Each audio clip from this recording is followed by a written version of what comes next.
Assalamualaikum warahmatullahi wabarakatuh.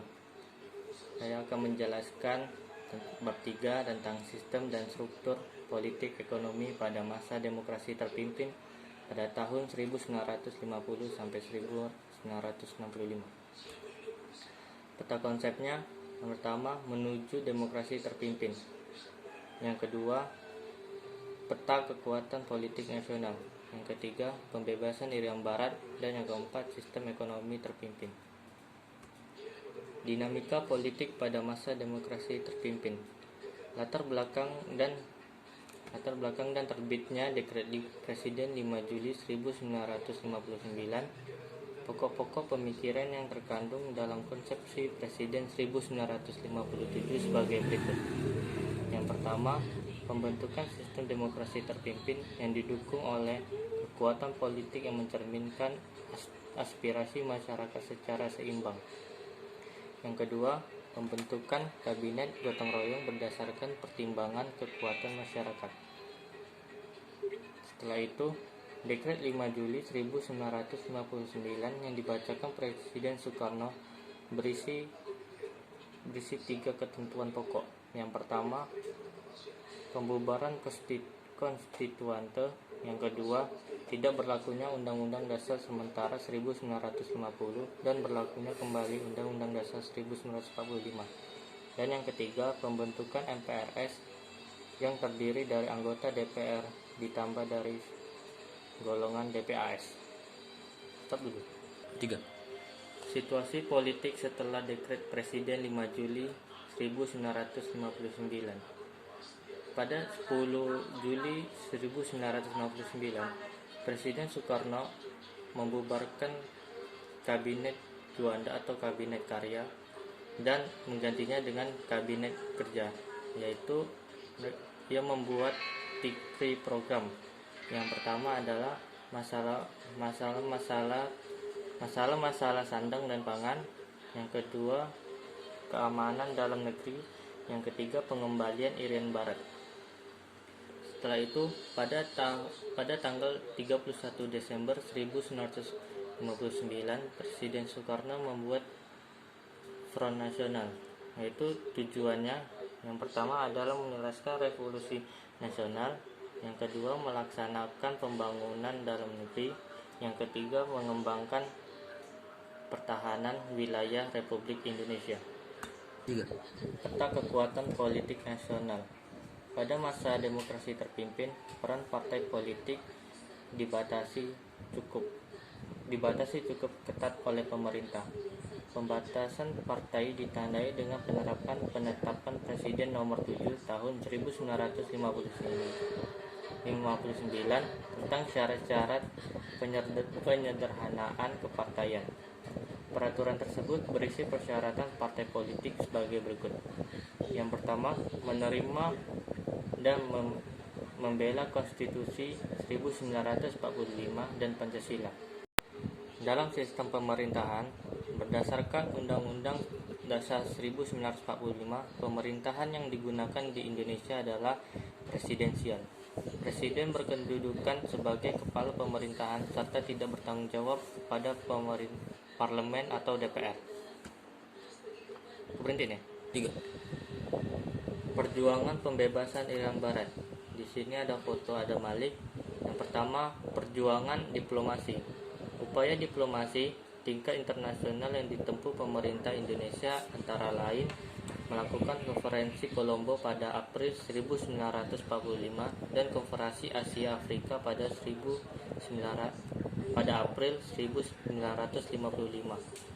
Pemerintahan Indonesia memutuskan tidak lagi membawa masalah Irian Barat ke sidang PBB setelah ditolak sebanyak 3 kali. 3. Yang kedua, konfrontasi politik. Kabinet Ali Sastroamidjojo membentuk pemerintah sementara Irian Barat di Tidore, tepatnya di Sosiu. Yang ketiga, konfrontasi ekonomi. Pemberhentian semua perwakilan konsuler Belanda di Indonesia mulai 5 Desember 1957. Yang keempat, konfrontasi militer, mengumumkan Tripura dengan harapan rakyat aktif dalam usaha pengembalian Irian Barat.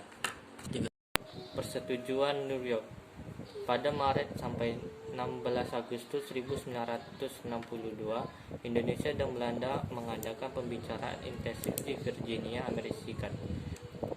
Pertemuan tersebut menghasilkan perjanjian yang dinamakan Persetujuan New York. Yang berikutnya, PEPERA. Perwakilan PBB yang menghadiri diri ikut mengawasi proses berlangsungnya PEPERA. Selanjutnya, membawa hasil PEPERA dalam sidang umum ke-24 PBB pada 19 November 1968. Politik luar negeri. Yang pertama, konfrontasi dengan Malaysia. Dalam rangka konfrontasi tersebut, Presiden Soekarno mengumumkan Dwi Komando Rakyat atau Dipora pada 3 Mei 1964 yang berisi sebagai berikut. Yang pertama adalah perhebat ketahanan Revolusi Indonesia. Yang kedua, bantu perjuangan rakyat Malaysia untuk membebaskan diri dari Nasakom Inggris. Yang kedua, politik mercusuar. Politik mercusuar dijalankan Presiden Soekarno karena menganggap Indonesia sebagai mercusuar yang mampu menerangi jalan negara-negara NEVO. Politik mercusuar dilaksanakan melalui proyek mercusuar untuk mewujudkan politik mercusuar. Presiden Soekarno menggagas pembuatan bangunan megah yang menghabiskan biaya miliaran rupiah. Salah satu proyek mercusuar adalah Jembatan Ampera. Selain itu, politik mercusuar diwujudkan melalui penyelenggaraan Games of the New Emerging Force atau GANEVO, yaitu Pesta Olahraga Negara-Negara NEVO pada 1963. Indonesia keluar dari PBB. Keputusan Indonesia keluar dari PBB berkaitan erat dengan konfrontasi dengan Malaysia pada 1964. Muncul ide mengenai pengangkatan Malaysia sebagai anggota tidak tetap Dewan Keamanan PBB. Ide tersebut kemudian ditanggapi oleh Presiden Soekarno dengan pidatonya di sidang umum PBB pada 31 Desember 1964. Dengan keluarnya Indonesia dari PBB, Indonesia kehilangan satu forum internasional yang dapat digunakan untuk mencapai penyelesaian sengketa dengan Malaysia melalui cara damai. Sistem ekonomi terpimpin. Salah satu bentuk pelaksanaan sistem ekonomi terpimpin adalah pengambil alihan aset-aset yang dimiliki pengusaha asing, terutama pemilik pengusaha Belanda. Dalam perencanaannya, pemerintah mampu menasionalisasi sebanyak 80% dalam pengusaha asing. Akan tetapi, dalam pelaksanaannya, pemerintah hanya mampu menasionalisasi sekitar 20%. Kebijakan pemerintah untuk mengatasi permasalahan ekonomi. Yang pertama adalah membentuk Dewan Perancang Nasional. Pada 1963, Deparnas berganti nama menjadi Badan Perencanaan Pembangunan Nasional atau Bappenas, yang langsung dipimpin oleh Presiden Soekarno. Beberapa tugas Bappenas sebagai berikut. Yang pertama, menyusun rencana jangka panjang dan rencana tahunan, baik nasional maupun daerah. Yang kedua, mengawasi dan menilai laporan pelaksanaan pembangunan. Yang ketiga, menyiapkan dan menilai hasil kerja mandaritas untuk MPRS. Devaluasi mata uang rupiah. Tujuan devaluasi mata uang rupiah pada masa ini adalah meningkatkan nilai rupiah tanpa merugikan rakyat kecil. Sebagai tindak lanjut kebijakan tersebut, pemerintah membentuk Panitia Penampung Operasi Keuangan atau PPOK. Lembaga tersebut bertugas menindaklanjuti tindakan moneter tanpa mengurangi tanggung jawab Menteri Departemen dan jabatan yang bersangkutan. Kebijakan pemerintah lainnya Yang kedua, menekan laju inflasi, yaitu mengeluarkan peraturan pemerintah pengganti Undang-Undang Nomor 2 Tahun 1959. Peraturan ini bertujuan untuk mengurangi uang yang beredar serta memperbaiki keuangan dan perekonomian negara. Yang ketiga, deklarasi ekonomi, yaitu membentuk Panitia 13.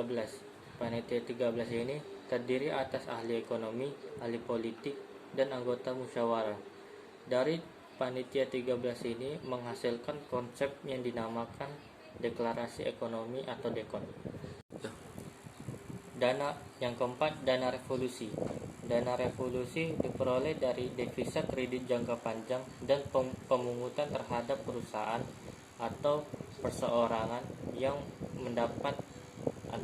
memiliki antara 250 juta hingga 1 miliar rupiah.